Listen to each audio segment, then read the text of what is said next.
राधा स्वामी जी। साखी, एक बार एक बहुत ही पहुँचे हुए संत महात्मा बीमार हो गए। काफ़ी वेद हकीम उनके इलाज कर चुके थे पर उनको आराम नहीं हुआ।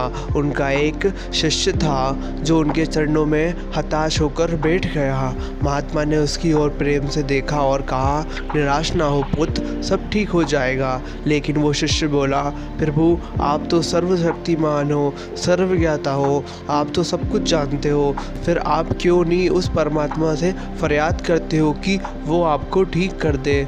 इस पर महात्मा मुस्कुराकर बोले, पुत्र क्या प्रभु को मेरी इस अवस्था का ज्ञान नहीं है? क्या मेरी ये अवस्था उसकी मर्जी के बिना है? तो मैं उसकी मर्जी में क्यों विधान डालूं?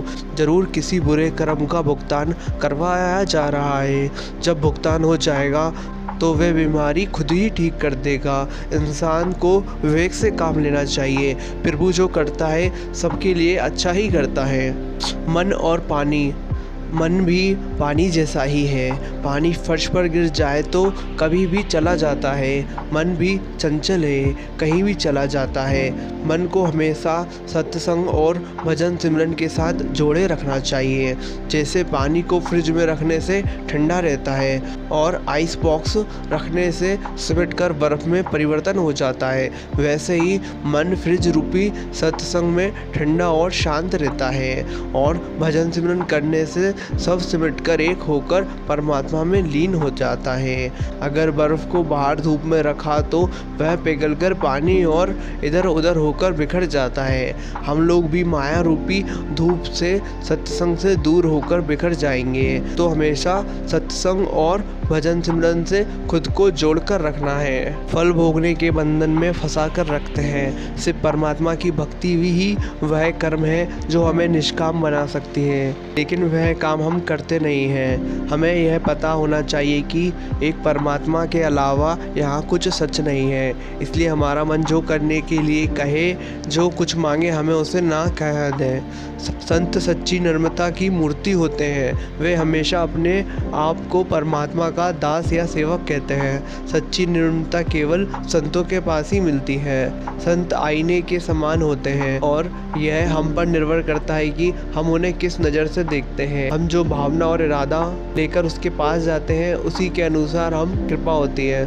जिस मार्ग को वह परमपिता परमात्मा हमारे लिए खोलता है, उस मार्ग को कोई दूसरा बंदा नहीं कर सकता। मालिक की खुशी हासिल करने की पहली सीढ़ी सत्संग है, दूसरी सीढ़ी संगत की सेवा और तब जाकर तीसरी और अंतिम सीढ़ी भजन सिमरन होती है। मनुष्य धन की कमाई के पीछे अपने बुद्ध खोए हुए हैं और कमा कर भी संतुष्ट नहीं, क्योंकि उसे खोने का डर रहता है और यह साथ जाने वाला भी नहीं है। इसलिए जीवन में अगर कुछ कमाना ही चाहते हो तो धन के साथ साथ पुण्य कर्मों और दुआओं की पूंजी कमाएं, जिसे ना तो संभालने का और ना ही खोने का डर होता है।